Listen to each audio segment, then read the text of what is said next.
Hello everyone, this is Preeti Singh from Electrical Department of Access Colleges. Today we are here to discuss our next topic, that is practical transformer. As in our earlier classes we already discussed about the need of the transformer and the ideal transformer cases. So here is the diagram of the practical transformer. This is the equivalent circuit diagram. So in this case we can see that this is the primary side of our transformer. This is the primary number of turns, and here this is the secondary side or load side. Here we use the ZL load. So if we talk about the working of the practical transformer, so we can say that जब भी हम यहाँ से supply लेते हैं, suppose यहाँ पर हमने V1 सप्लाई दी, V1 सप्लाई देने के बाद यहाँ से आपकी करंट फ्लो करेगी, that is I not current. I not is stands for exciting current और नो लोड करंट. ये एक्साइटिंग करंट जब आपके इस नंबर ऑफ टर्न्स के थ्रू फ्लो करेगी तो यहाँ पर आप क्या देखते हैं कि आपका एक फ्लक्स प्रोड्यूस होगा. ये सेम फ्लक्स आपका इस डॉटेड लाइन के थ्रू पूरे कोर पे फ्लो कर रहा होगा. उसके अलावा जो आपकी फ्लक्स की डायरेक्शन होगी वो इस तरह से कुछ फ्लो करेगी, लाइक दिस. सो जो फ्लक्स आपका इस पूरी कोर पे फ्लो कर रहा है उसे हम बोलते हैं mutual flux, that is phi. और जो फ्लक्स आपका इस प्राइमरी साइड में, और आप कह सकते हैं इस नंबर ऑफ टर्न्स पे, इस वाइंडिंग पे फ्लो कर रहा है, उसको हमने बोल दिया, क्योंकि यहाँ पर ये कुछ फ्लक्स आपका जो है वो एटमॉस्फेरिक कंडीशन पे जाके डिस्ट्रीब्यूट हो जा रहा है. तो इसको हम क्या कहते हैं, ये सपोज हमारा फ्लक्स लिंकेज है आपका प्राइमरी साइड का, से फाई L1. तो अभी तक हमने क्या देखा, हमने सप्लाई दी, यहाँ से हमारी I not current, that is load current, और एक्साइटिंग करंट ये हमारी फ्लो करती है. ये फ्लो करेगी तो इस कॉइल पे जो आपका ये यहाँ पर प्राइमरी साइड है, यहाँ पर आपका करंट फ्लो किया, और उसकी वजह से जो भी आपका फ्लक्स प्रोड्यूस हुआ, तो ये एक फ्लक्स आपका प्रोड्यूस हुआ जो कि एक म्यूचुअल फ्लक्स होगा, क्योंकि पूरे कोर पे आपका फ्लो कर रहा है, और यही फ्लक्स आपका कनेक्टेड है आपकी सेकेंडरी साइड से, इसलिए ये हो गया आपका म्यूचुअल फ्लक्स. उसके बाद यहाँ पे प्राइमरी साइड में आप देख रहे हैं कुछ फ्लक्स आपका एटमॉस्फेयर पे भी फ्लो कर रहा है, इसको हमने बोला flux linkage, that is phi L1. For simplification हमने यहाँ पर फाई L1 एज्यूम किया. अब होता क्या है कि जब आपका यहाँ पे फ्लक्स प्रोड्यूस हुआ तो according to Faraday law E equals to minus of n d∅dt, आपका यहाँ पे एक EMF इंड्यूस हुआ, दैट इज E1. E1 हमने क्यों बोला, क्योंकि ये प्राइमरी साइड में है, तो हमने इसलिए सिंप्लीफिकेशन के लिए इसको E1 बोला. देन इस म्यूचुअल फ्लक्स की वजह से आपका सेकेंडरी साइड में भी एक फ्लक्स प्रोड्यूस होगा.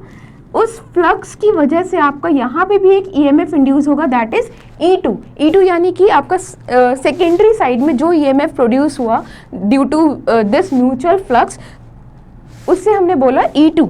अब E2 के बाद हमने आइडियल केस में क्या देखा था कि यहाँ पर हमने कोई भी लोड कनेक्ट नहीं किया था. अगर हम इस केस में लोड कनेक्ट करते हैं यहाँ पे, दैट इज ZL, तो यहाँ पे आप क्या देख रहे हो कि आपका ये पूरा सर्किट एक क्लोज सर्किट बन रहा है. क्लोज सर्किट की वजह से आप क्या करोगे कि आप देखोगे कि यहाँ पर आपकी सेकेंडरी साइड में भी एक करंट फ्लो करेगी, दैट इज I2 और सेकेंडरी करंट. तो अब इस सेकेंडरी करंट की वजह से भी आपका इस सर्किट में एक फ्लक्स प्रोड्यूस होगा इस करंट की वजह से, that is you can say phi L2. इस करंट की वजह से, I2 करंट की वजह से आपका सेकेंडरी साइड पे भी एक फ्लक्स प्रोड्यूस होगा, जिसे आप कहोगे फाई 2 और फाई L2. ये फाई L2 जो होगा अपने सोर्स की वजह से सोर्स का अपोज करेगा ड्यू टू लेंस लॉ. तो ये जो फ्लक्स होगा, फ्लक्स लिंकेज आपका सेकेंडरी करंट की वजह से, ये आपके म्यूचुअल फ्लक्स को अपोज करेगा. से अगर आपका ये म्यूचुअल फ्लक्स की direction upward to downward direction पे है, तो आपकी इस I2 की वजह से जो फ्लक्स प्रोड्यूस हुआ उसकी डायरेक्शन जो होगी आपकी, वो डाउनवर्ड टू अपवर्ड डायरेक्शन पे वर्क करेगा. अब हम यहाँ पे क्या देखते हैं कि हमारे पास दो फ्लक्सेस हैं, ये दोनों फ्लक्सेस एक दूसरे से अपोजिट डायरेक्शन पे हैं, जिसकी वजह से ये I2 की वजह से जो फ्लक्स प्रोड्यूस हुआ फाई L2 फ्लक्स लिंकेज, ये आपका म्यूचुअल फ्लक्स का अपोज करेगा, जिसकी वजह से आपका ये जो फ्लक्स है ये डिक्रीज होने लगेगा. अगर ये फ्लक्स आपका डिक्रीज होगा तो उसकी वजह से आपका यहाँ पे EMF भी डिक्रीज होगा, क्योंकि हमें ये बात पता है कि हमारा जो ट्रांसफार्मर होता है वो एक कांस्टेंट फ्लक्स पे वर्क करता है। तो हमारा मेन मोटिव क्या है यहाँ पर कि जो हमारा ये म्यूचुअल फ्लक्स है ये हमारा डिक्रीज ना हो, एक कांस्टेंट फ्लो करता रहे, सो दैट हमें एक प्रॉपर ईएमएफ इंड्यूस मिलता रहे। इसके लिए हमें क्या करना है कि जितना फ्लक्स, अब ये फ्लक्स लिंकेज जो आपको मिला, फ्लक्स मिला I2 की वजह से, यहाँ पे आपका एक एमएमएफ इंड्यूस हो रहा होगा से N2 I2, ठीक है। Flux MMF is equal to NI, number of turns, and that is I2 current. Secondary side में आपके number of turns N2 given है, इसलिए मैंने यहाँ पर N2 लिखा, और I2 करंट हो गई आपकी जो आपकी सेकेंडरी साइड में फ्लो कर रही है, N2 I2। अब हमें क्या करना है, क्योंकि यही एमएमएफ की रिस्पॉन्सिबल है आपका फ्लक्स के डिक्रीमेंट करने के लिए, जो म्यूचुअल फ्लक्स है उसको डिक्रीज करने के लिए, तो हमें इसके लिए क्या करना है कि जितना अमाउंट आपका ये एमएमएफ है, इतनी ही अमाउंट की एमएमएफ अगर यहाँ प्रोड्यूस हो जाए, या आप कह सकते हो कि जितना करंट इस एमएमएफ से प्रोड्यूस हो रहा है उतना ही अगर करंट यहाँ पे आप प्रोड्यूस करा दो, कुछ एक्सीड कर दो, तो आपका ये जो फ्लक्स डिक्रीज हो रहा था ये दोनों कैंसिल आउट कर देंगे। दैट मीन्स जो फ्लक्स लिंकेज आपका L2 था और यहाँ पर जो आपका ये एमएमएफ है, यही अमाउंट आप इतना ही यहाँ से अगर प्रोड्यूस कराते हो, तो ये दोनों फ्लक्सेस एक दूसरे को कैंसिल आउट करेंगे और आपका जो फ्लक्स म्यूचुअल फ्लक्स है वो आपका कांस्टेंट रहेगा।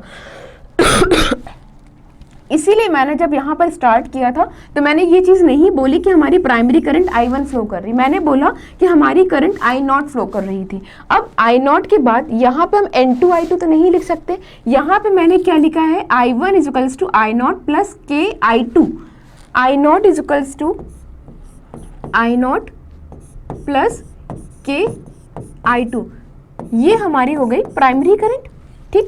I0 हमारी नो लोड करंट थी और आप कह सकते हो एक्साइटिंग करंट थी। ये जो आप टर्म देख रहे हैं के I2,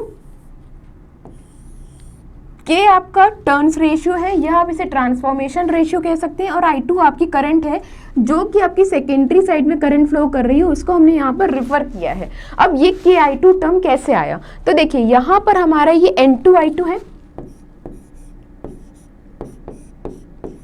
हमें इतनी ही करंट यहाँ पर फ्लो करानी है सो दैट हमारा यहाँ जो भी फ्लक्स लिंकेज सेकेंडरी साइड की वजह से फ्लो कर रहा था वो कैंसिल आउट हो जाए। इसलिए नंबर ऑफ टर्न्स इस secondary side is N2 I2 and primary side में क्या होगा आपका N1 I1, I1 डैश आप कह दो क्योंकि आप I1 कंफ्यूज ना हो कि प्राइमरी करंट है या क्या है।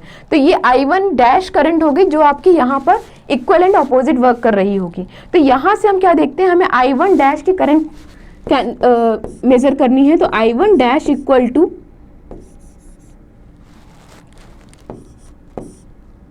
N2 upon N1 into I2, यानी कि अगर हम इतनी current I1 dash equals to N2 upon N1 into I2, अगर इतना अमाउंट की करंट हम यहाँ पे फ्लो करा देते हैं प्राइमरी साइड से, तो जो भी फ्लक्स लिंकेज आपका सेकेंडरी साइड की वजह से फ्लो कर रहा था वो कैंसिल आउट हो जाएगा, और उसके कैंसिल आउट होते ही आपका जो म्यूचुअल फ्लक्स था वो आपका वापस से रिमेन कांस्टेंट रहेगा। तो I1 डैश जो लिखा है, इस I1 डैश को हम लिख सकते हैं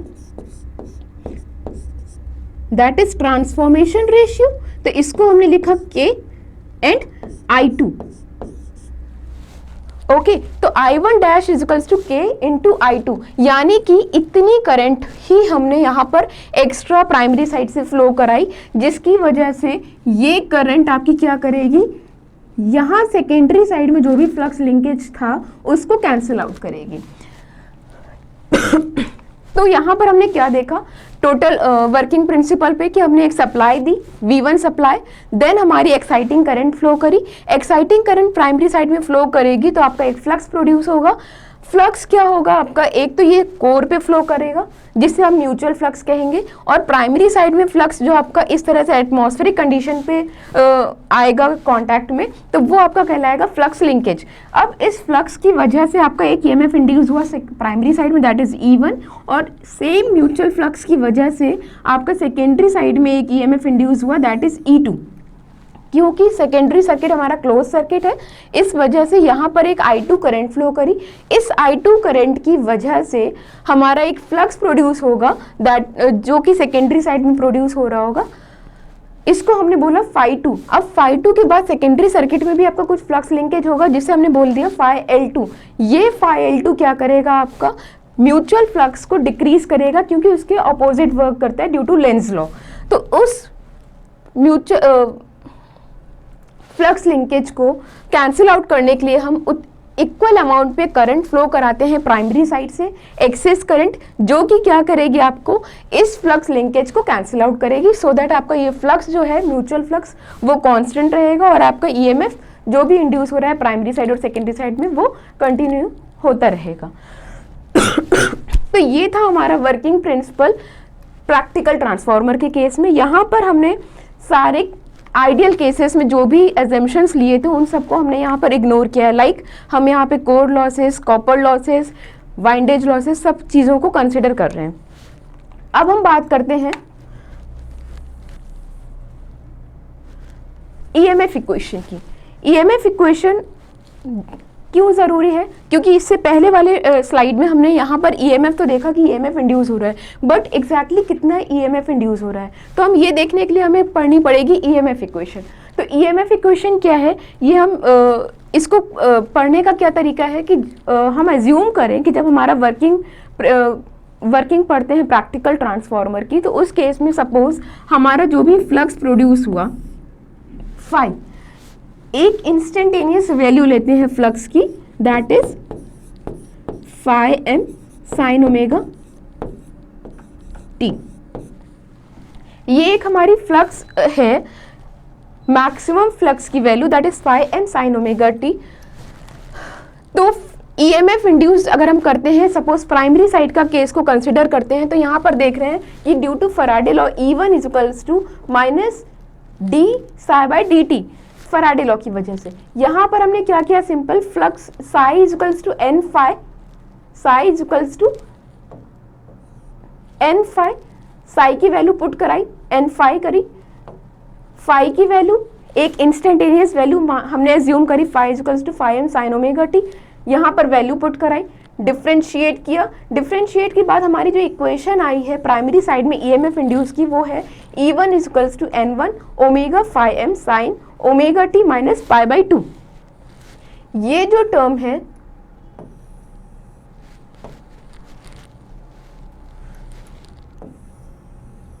ये जो हमारा टर्म है ये है मैक्सिमम मैग्नीट्यूड ऑफ ईएमएफ, यानी कि ये आपका टर्म है EM, इसको हम डिनोट कर सकते हैं EM से, यानी कि maximum value of induced EMF in primary side. और ये है sign omega T minus pi by 2, यानी कि यहाँ से हमें एक रिलेशन मिल रहा है कि आप जब भी फ्लक्स और इंड्यूस्ड ईएमएफ के बीच में एक रिलेशन दिख रहा है कि फ्लक्स अगर आपने रेफरेंस वैल्यू माना है, तो आपका जो ईएमएफ इंड्यूस हो रहा है प्राइमरी साइड में, क्योंकि यहाँ पे E1 लिया है इसलिए प्राइमरी साइड है, तो इस एंगल की वजह से जो आपका ईएमएफ होगा वो हमेशा फ्लक्स से आपका क्या करेगा, 90 degree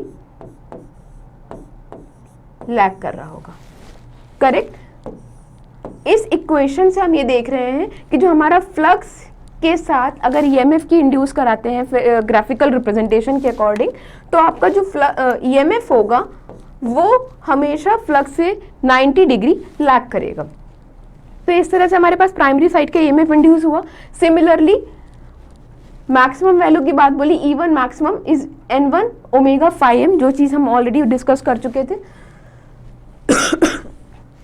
omega is angular velocity, इसलिए हमें यहाँ पर वैल्यूज पुट कराई 2 पाई एफ। 2 पाई एफ को जब आप सॉल्व करोगे तो आपकी जो हम यहाँ पे आरएमएस वैल्यू लेते हैं हमेशा ईएमएफ की इक्वेशन को सॉल्व करने के लिए, इसलिए RMS value E1 is equals to E1 maximum upon √2।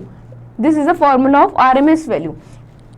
यहाँ पे ही मैक्स की वैल्यूज पुट कराई और हमें जो वैल्यू मिली वो मिलती है E1 equals to root 2 pi F N one phi M, that is 4.44 F N one phi M. F is frequency, N is number of turns, phi M is maximum value of flux.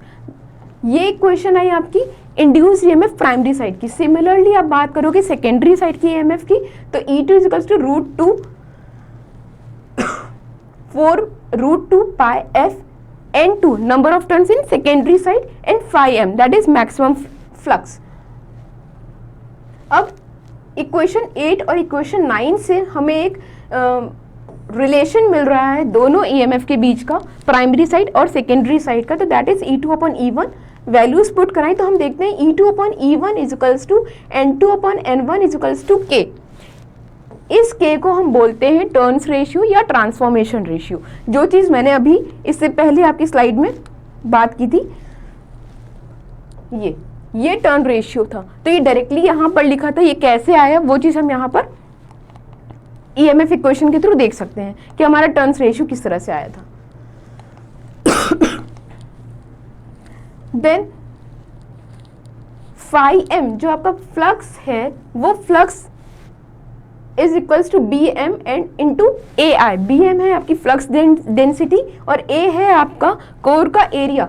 तो flux को हम B M into A आई भी लिख सकते हैं. यहाँ पे values put कराएं E1 और E2 के लिए. देन आपका साइनोसाइडल वेव फॉर्म के लिए हम बात करते हैं RMS upon average value, that is form factor. तो ये सारी चीज़ें सिर्फ इसलिए हैं कि न्यूमेरिकल पर्पज से आपको पता होना चाहिए कि अगर आपके पास डायरेक्टली फ्लक्स की वैल्यू ना देके फ्लक्स डेंसिटी और एरिया दे देते हैं तो आप किस तरह से ईएमएफ इक्वेशन निकाल सकते हैं. देन हम बात करते हैं, अभी तक हमने प्रैक्टिकल ट्रांसफार्मर की वर्किंग की बात कर ली कि किस तरह से आपका प्रैक्टिकल ट्रांसफार्मर में एग्जैक्टली वर्किंग होती है. वहाँ पे नंबर ऑफ इलेक्ट्रिकल क्वांटिटीज़ थी आपकी, जिनको आपको ग्राफिकल रिप्रेजेंटेशन किस तरह से होगा वो हमें देखना है, या सारी इलेक्ट्रिकल क्वांटिटीज़ का आपस में क्या रिलेशन है वो हम देखेंगे ग्राफिकल रिप्रेजेंटेशन के थ्रू. बट ग्राफिकल रिप्रेजेंटेशन से पहले हम ये देख लेते हैं कि एग्जैक्टली जो आपके टर्म्स हैं, ये जो हमारा सर्किट है ट्रांसफार्मर का, ये कॉम्प्लिकेटेड हो जाता है अगर इसको हम कैलकुलेट करते हैं या न्यूमेरिकल वैल्यू में सिंप्लीफाई करने की कोशिश करते हैं. तो इस इक्विवेलेंट सर्किट को हम अगर सिंप्लीफाई करते हैं तो उसके लिए सिंप्लीफाई क्यों करते हैं कि ग्राफिकल रिप्रेजेंटेशन देखें हम एग्जैक्टली कि किस तरह से हमारी इलेक्ट्रिकल क्वांटिटीज एक दूसरे से कनेक्टेड है. तो उसको समझने के लिए हमें सबसे पहले क्या करना है, रिफर्ड वैल्यूज़ देखनी है. रिफर्ड वैल्यूज़ का मतलब क्या हुआ कि आपको पता है कि आपके ट्रांसफार्मर में प्राइमरी साइड और सेकेंडरी साइड में रेजिस्टेंस और रिएक्टेंसेस कनेक्टेड होते हैं, जिनकी वजह से कॉपर लॉसेस प्रोड्यूस होता है. तो अगर हम बात करते हैं कि सपोज सेकेंडरी साइड की रेजिस्टेंस और रिएक्टेंस अगर हम प्राइमरी साइड में रेफर कर दें, या प्राइमरी साइड के रेजिस्टेंस और रिएक्टेंसेस को हम सेकेंडरी साइड में रेफर कर दें, तो वहाँ से हमारा जो सर्किट होगा वो काफ़ी सिंप्लीफाई वे में हमें मिलेगा, जिससे हम फर्दर कैलकुलेशन के लिए हमें ईजी हो जाएगा. तो यहाँ पर हम क्या देखते हैं कि suppose I2 flows through the secondary winding of the transformer at the time the primary current is I1. यानी कि आपका एक तो यहाँ पर अगर हम बात करते हैं ट्रांसफार्मर के इक्विवेलेंट सर्किट डायग्राम की, तो ये प्राइमरी साइड था और ये हमारी सेकेंडरी साइड थी. तो प्राइमरी साइड में आपके जो भी वाइंडिंग की है आपने, उसकी वजह से आपका रेजिस्टेंस और रिएक्टेंस होगा. सिमिलरली आपका सेकेंडरी साइड में कुछ ना कुछ रेजिस्टेंस और रिएक्टेंस होगा. तो इस डायग्राम को अगर हम सॉल्व करते हैं न्यूमेरिकली तो ये थोड़ा सा टफ हो जाता है, जिसको हम सिंप्लीफाई करने के लिए क्या करते हैं, रिफर्ड वैल्यूज़ का यूज़ करते हैं. रिफर्ड वैल्यूज़ का मतलब क्या हुआ कि अगर आप या तो सेकेंडरी साइड की जो भी क्वान्टिटीज़ है उन्हें आप प्राइमरी साइड में रेफर कर दो, ट्रांसफर कर दो, अदर या इसका वाइस वर्सा. लाइक अगर आप प्राइमरी साइड के सर्किट्स को या आपकी जो भी इलेक्ट्रिकल क्वांटिटीज हैं उसको हम ट्रांसफर कर दें सेकेंडरी साइड या रेफर कर दें. तो इसी को हम यहाँ पर देख रहे हैं कि एग्जैक्टली किस तरह से कर रहे हैं. अगर हमारा सर्किट है तो सेकेंडरी वाइंडिंग में अगर I2 करंट फ्लो कर रही है और उसी टाइम पर आपकी प्राइमरी सर्किट में I1 करंट फ्लो कर रही है, तो कुछ ना कुछ कॉपर लॉसेस आपके सेकेंडरी साइड और प्राइमरी साइड दोनों में ही होंगे. तो सेकेंडरी साइड में सपोज आपका जो लॉसेस हुए, कॉपर लॉसेस, वो हुए I2² R2. I2 is secondary current and R2 is the resistance of the secondary winding. Similarly अगर आप प्राइमरी साइड की बात करो तो आपका जो भी लॉसेस होगा वो लॉसेस क्या होगा आपका I1 square into R2,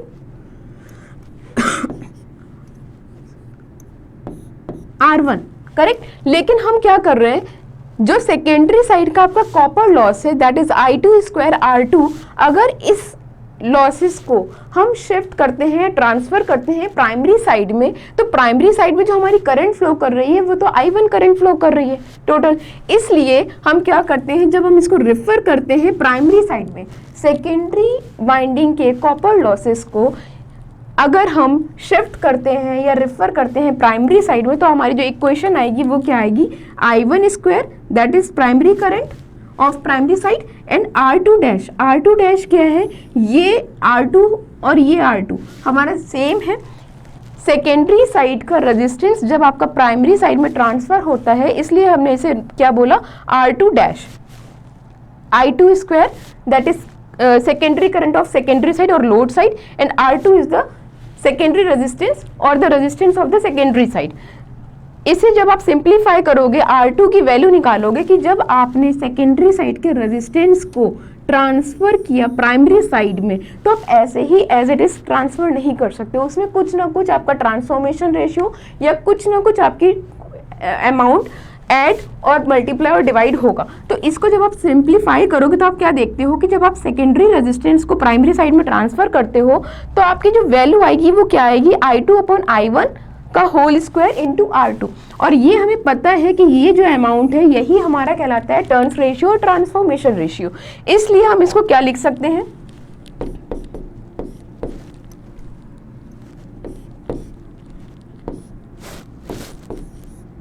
R2 dash is equals to transformation ratio multiply by R2। R2 हमारा सेकेंडरी साइड का रेजिस्टेंस,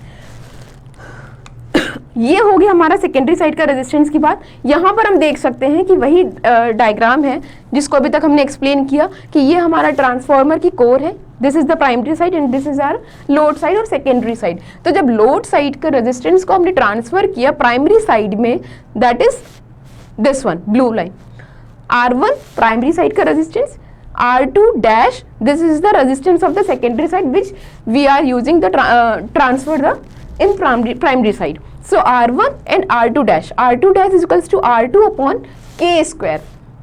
Upon K square क्यों किया है? क्योंकि यहाँ पर हमने assume किया है कि I2 upon I1 is equals to 1 upon K. That means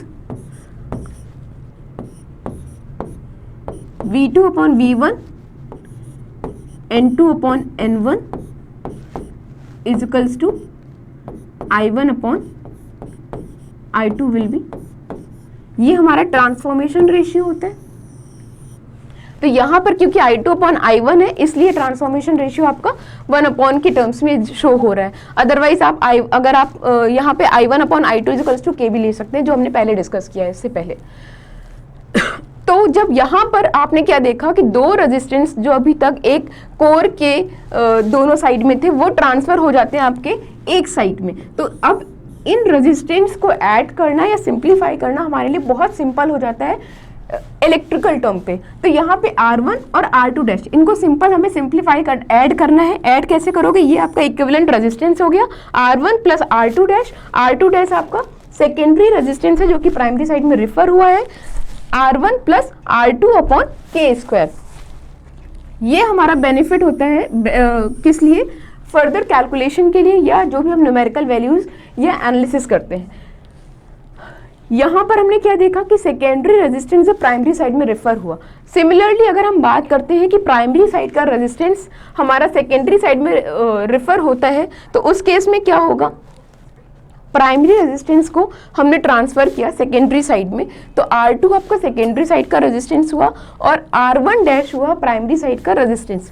जब इसको आप सॉल्व कर रहे हो तो सिमिलरली आपने जैसे लास्ट स्लाइड में देखा, हमने सेम वे यूज़ किया इसको सॉल्व करने के लिए। तो हमारे पास जो रेजिस्टेंस आए, equivalent resistance for the secondary side is equals to R2 plus R1 dash. R1 dash is the referred value of the resistance which we transfer the primary side to secondary side. तो R2 plus R1 K square. K square is again K is the turns ratio of the transformer. अब हम बात करते हैं reactance की।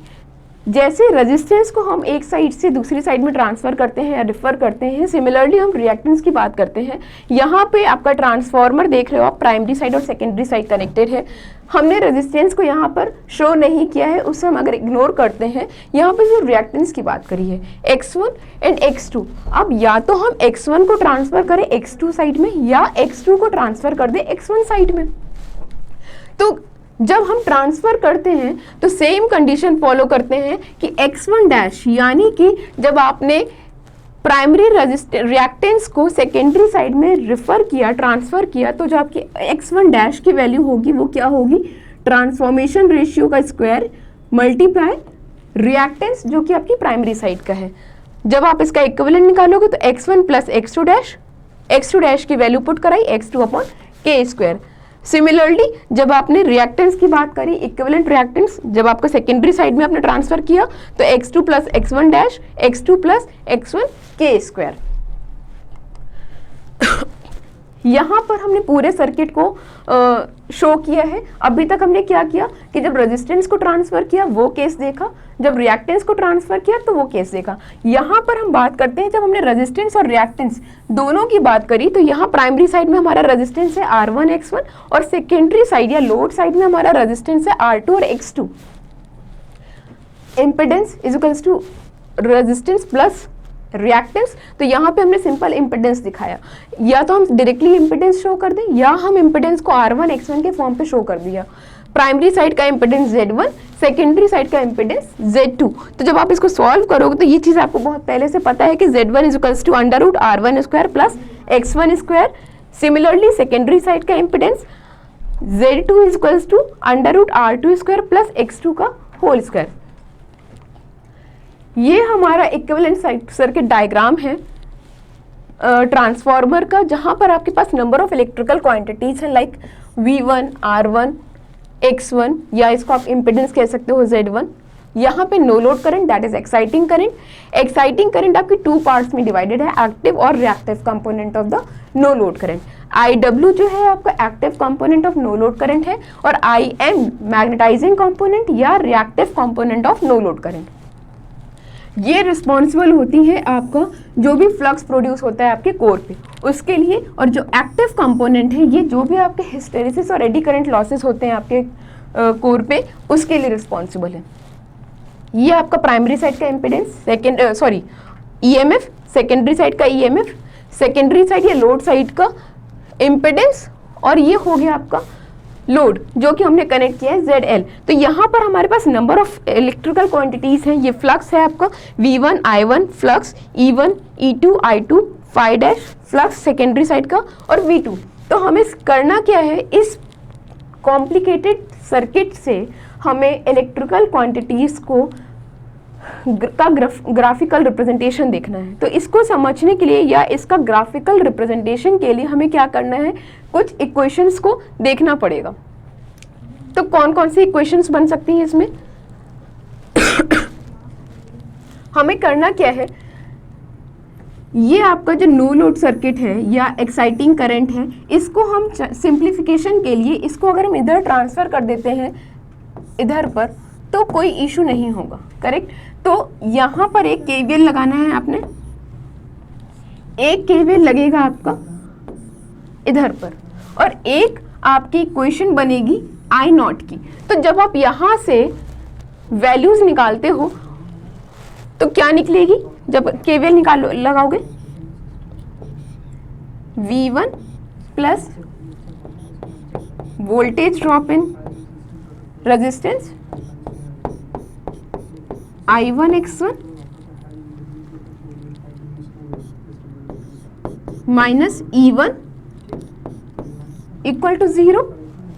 और यहां पे आप देख रहे हो I नॉट जो है वो आपका टू पार्ट्स में डिवाइड है, IW एंड IM में। तो आप क्या लिख सकते हो, I not is equals to IW plus IM, active और रिएक्टिव कंपोनेंट।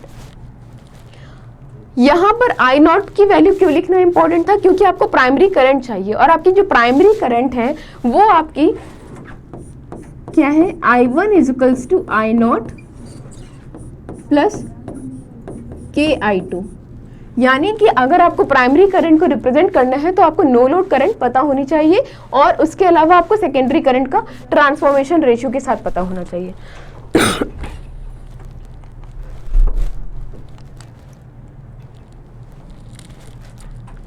तो इस इक्विवेलेंट सर्किट डायग्राम को देखते हुए जब हम इक्वेशंस बनाते हैं तो एक बनेगी आपकी I1 is equals to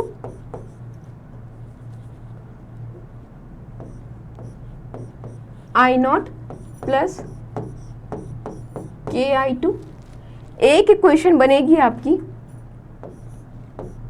V1 is equals to minus of E1 plus I1R1 plus I1X1।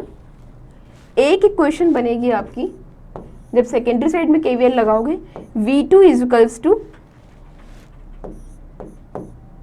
E2 minus of I2R2 minus of I2X2।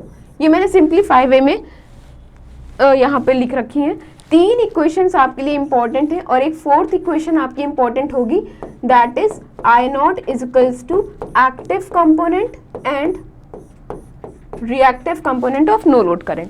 So in equations के थ्रू हम ये ग्राफिकल रिप्रेजेंटेशन करेंगे अपनी सारी इलेक्ट्रिकल क्वांटिटीज का जो भी ट्रांसफार्मर में यूज कर रहे हैं। सो सबसे पहले हमने क्या किया, एक हमें रेफरेंस वैल्यू चूज करनी होती है। रेफरेंस वैल्यू हम ऐसी लेते हैं जो कि आपके दोनों सर्किट्स में कॉमन हो या जो ज़्यादा जिसमें वेरिएशन ना हो। तो यहाँ पर मैंने क्या किया है, मैंने फ्लक्स को एज अ रेफरेंस वैल्यू माना है। तो रेफरेंस वैल्यू जब आपने ली तो एक आपकी हॉरिजॉन्टल लाइन स्ट्रेट हो गई। अब क्या हुआ कि जैसे कि मैंने ऑलरेडी बोला कि ये आपका मैग्नेटाइजिंग कंपोनेंट है नो लोड करंट का, या इसे आप रिएक्टिव कंपोनेंट कह सकते हो नो लोड करंट का। तो ये जो कंपोनेंट है, ये IM करंट जो है, ये आपकी रिस्पॉन्सिबल होती है कोर पे जो भी फ्लक्स प्रोड्यूस हो रहा होता है। इसलिए आपकी जो IM करंट है वो आपकी सेम फेज में होगी फ्लक्स के साथ। हियर IM EMF इक्वेशन पे हमने पढ़ा था कि जो आपका E1 होगा, जो E की वैल्यू थी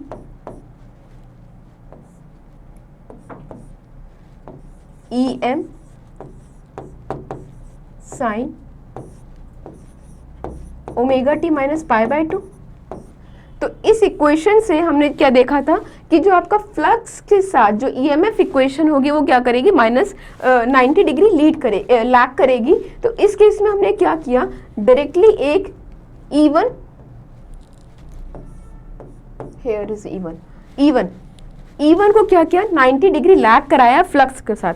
ये इक्वेशन हमारी कहाँ से आई थी, EMF इक्वेशन।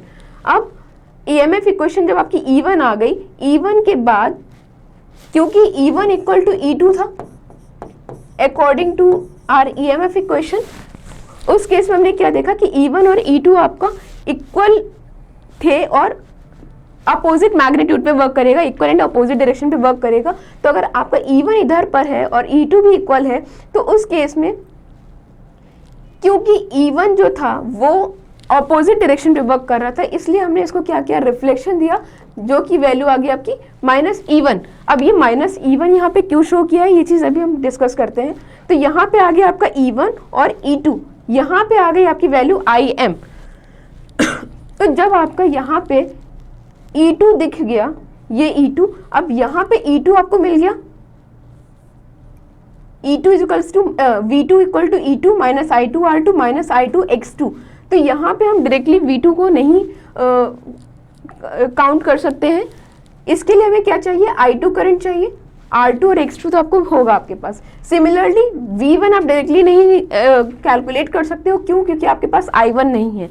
I1 मेजर करने के लिए आपको I0 पता होना चाहिए और I2 पता होना चाहिए। तो सबसे पहले हम बात करते हैं इस I0 टर्म की। ये I0 टर्म, I0 की वैल्यू क्या है, I0 is equals to IW plus IM। IM जो है आपका ये रिस्पॉन्सिबल है फ्लक्स के लिए, और जो एक्टिव कंपोनेंट है IW ये आपका इसके साथ IM के साथ 90 डिग्री लैग करेगा, 90 डिग्री फेज डिफरेंस में होगा, प्लस ये आपका रिस्पॉन्सिबल होगा आपके हिस्टेरेसिस और एडी करंट लॉसेस के लिए।